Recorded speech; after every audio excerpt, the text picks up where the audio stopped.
sure this video isn't going to be for everybody, but I do think that those that take the time to actually listen to what I'm saying instead of smashing the dislike button or calling me a hater or a fanboy or whatever, hopefully you guys will learn something and just understand where I'm coming from this.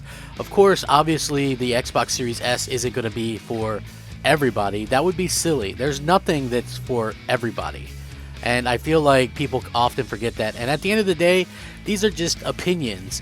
But I do find it very odd that so many people are willing to just kind of hate on somebody based on opinions. I've always thought that was kind of weird, especially just given how I live my life, which that's not how I live my life. I try my best to give everybody the benefit of the doubt and try to be as friendly and as kind as I can be, because there's a lack of that in this world today. And trust me, I could go on and on about the craziness that we're seeing and how, even us in America are getting censored every day from our opinions on various social media and things like that. And yes, I understand that's not technically a place for free speech, but they're only blocking one side and not the other, so it's not a good thing all around. I got a ton of stuff I could talk about. Trust me, it'd be controversial, but I'd be banned off of this platform in like a day, I could guarantee it. But with that being said, the Xbox Series S is obviously a very popular console this holiday, and I'm going to tell you why it's a good idea to pick one up if you can. This is going to be a video you don't want to miss. Hey there everyone, I'm the Crapgamer, and this of course is Crapgamer Reviews, your home for gaming news, opinions, reviews, and much more. You'll probably notice a few cool changes around here, and hopefully that doesn't stop you from giving us a like, and possibly even consider subscribing if you haven't already done so. Thank you so much for choosing to spend some of your free time with me and my silly little YouTube channel. It really does mean a lot. Now, I own an Xbox Series X and an Xbox Series S. There's actually 3 Xbox Series S's in this house. I have twin stepsons who are teenagers, and they got them for Christmas. Last year, each of them got one. And I got one for the living room to replace the Xbox One X. And you might go, well, why would you replace the Xbox One X? That's a pretty good beastly console and can play 4K. Well, the thing is, when their cousins are over or whatever, or maybe even when I'm out in the living room and, want to play some Warzone or something, I have a TV that's capable of doing 1440p 120 hertz out there. Whereas in my room, I can do 4K 120 hertz. So, as you can see, it really makes sense to have a console that can take advantage of higher frame rates. And that's exactly what the Xbox Series S does for me personally. And it's really much more than I originally thought it out to be. So, obviously, a lot of people are going to be talking about, Black Friday and what was available and what wasn't. I don't really care about that. But when the new console generation started a year ago, a lot of people were content with just like a PS5 or an Xbox Series X, or you could have a PC to play all the latest Microsoft games. So there was really not a lot of practical reasons for people to buy an Xbox at all. But a lot of people are picking up an Xbox Series X that I wouldn't think would actually do that. It really does kind of call to you. And, even with a more capable PS5 or an Xbox Series X or a PC, you can use it the most. And there's even an article that kind of explains this that I saw, and I'm going to go over it and then kind of give my 2 cents on it as well. First of all, aesthetically, one of the big reasons why the Xbox Series S is such a popular thing is the way it looks. It's just a small little thing. It's unassuming. It's, obviously the Xbox Series X and the PS5 are huge. The Series S could be the sleekest looking console ever made. I mean, it honestly is so small and yet so powerful. And I want to point out something real quick as well. And this isn't a knock on PC or gamers or anything like that. We were kind of talking about this on Crossfire podcast last night. But basically, when it comes to the Xbox Series S, honestly, you can never get something PC equivalent for the price. Okay, like the Xbox Series S is capable of doing games, 1440p, 120 frames per second, right? And they're even putting, there's some ray tracing on it. There's all that kind of stuff. There's, the backwards compatibility. There's all that stuff on there. The quick resume. Like there's a solid state drive in there for $299. You couldn't even get a GPU that could match that on PC for that price, in my opinion, let alone, a whole setup. So right away, I mean, the controllers themselves are $60. So honestly, it's such a good deal when you think about it. The Series S design isn't just pretty, it's very practical. Moving the console from the living room to any area you want is really cool and also a fun thing to do. So if you guys don't know, like, I have a desk set up, and it's sometimes hard to capture stuff off my Series X, so it's easy to just pick up the Series S, boom, plug it in, you're good to go. Literally, it's such a portable thing that it's quite amazing. It can fit in your backpack and things like that as well.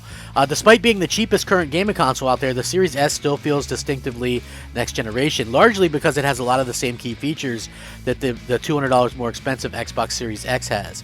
Modern games are practically devoid of loading times thanks to the solid-state drive that's inside, but Quick Resume is a feature that's actually impacted the way that a lot of people play their games anytime you play it. It's really something amazing when it actually has support for it. Available on the Xbox Series X and S, Quick Resume lets you have a handful of games open at once and pick up right where you left off when you switch between them. So if you take a break from the Master Chief Collection or something like that, and you want to hop on something else, you can hop right on back and forth, and that's really a godsend if you want to be honest about it. Typically, you can stick to a couple games at a time, but the Quick Resume has really a lot of convenience built into it. There's a ton of games that obviously you can play as well. And while the Xbox Series S isn't quite as powerful as the X, it's still a fantastic way to experience current-gen gaming titles such as Dirt 5, Mass Effect Legendary Edition, which, by the way, that's 120 frames per second on there, and 1440p, so I believe 1440p. It might be a little bit less on the Series X, or S, excuse me. But yeah, it's still got 120 hertz mode on there. While the Series S outputs at a lower resolution at 1440p in a lot of games compared to the Series X, both consoles are very much capable of high frame rates, like I was saying, 120 frames per second. That means when you're playing titles such as Forza Horizon 5 and Star Wars Squadrons, you're getting fluid responsive experience. So again, when you're playing this, it's a big upgrade when you start to really realize the 60 frames even is a huge upgrade, and 99.9% of the games that have come out this gen so far have been 60 frames. So on top of stacking up well to the bigger sibling, this Xbox Series S gets more playtime, according to this article, than the more powerful PS5, all because of the little things. While the PS5 while this hasn't always been the case on general previous consoles, they much prefer the Xbox user interface. What PlayStation offers now, it's more customizable, not just in the amount of ways that you can tweak backgrounds and things like that, but the fact that you can pin your go-to games and apps to your home screen for easier access. By comparison, the PS5 interface feels empty. You can't set a custom wallpaper, and the ability to organize games into folders, which is a feature the PS4 is still missing. And while the latest Xbox controller isn't nearly as advanced as the DualSense, it's still a favorite for a lot of people. The Xbox wireless controller feels really good, and everything works amazingly well. So they still like a lot of the things about the DualSense, which has some futuristic features like detailed haptic feedback, adaptive triggers, and help better simulate the feel of web swinging as Spider-Man or firing a rifle in Deathloop. But Sony's controller is far too big for his liking. Actually, I love the DualSense. I think it's great. I think they did a really good job with it as well. So of course they says none of these things matter nearly as much as the games that you can play on these machines, and it's much harder for them to pick a favorite there. The PlayStation 5 is the clear winner in terms of big first party releases. Miles Morales, Ratchet & Clank, Demon's Souls, Returnal have all been massive hits over the past year and do a great job showcasing what the system can do, which obviously I think a lot of people would probably agree with that as well. Don't forget Astro's Playroom that comes preloaded with it. But Xbox also, even though they currently lack a lot of chart-topping tentpoles, it makes up for in a lot of value when you pair the Series S with a Game Pass subscription. Basically, most people can get 3 months for $1. So if you were looking to gift this to somebody, you could pay $300 for the console and $1 and get access to hundreds of games for whoever. And I think that's really... The fact that you could get the latest Forza Horizon 5 that just released, the latest Halo that just released, it's starting to come into its own. And I realize how that sounds now, but, there is a lot of things to play there, and I think that's really cool that a lot of people are going to keep in mind when they come up against this. Now, despite holding up well against the Xbox Series X and PS5, the Series S isn't without its caveats. The console's small 512 gigabyte solid-state drive only has about 364 gigs of usable storage, which means that it'll quickly fill up with modern games that demand as much as 100 gigs or more of space. So again, you can get the expansion card, and this is what I did. Like the twin stepsons that I have, right? This is what I did. I just bought them 5 terabyte USB 3 drives, right? And I told them, I explained to them, just switch your games out. The ones that you're using the most, if they're current gen, keep those on the internal drive, put the other stuff, and it only takes a couple of minutes for it to transfer. It's really, really not a big deal. Even though I have an expansion on my PS5 and my Series X, I still use the 5 terabyte. Well, actually, I have like 16 terabytes on my Xbox, but I still use the older ones too, to keep some of the older games and to also keep, you know, newer games if they're big files or whatever, so I can switch back and forth. So it's not really as big a deal as a lot of people would make it out to be. So in no way is the Xbox Series S superior to the PS5 or the Series X.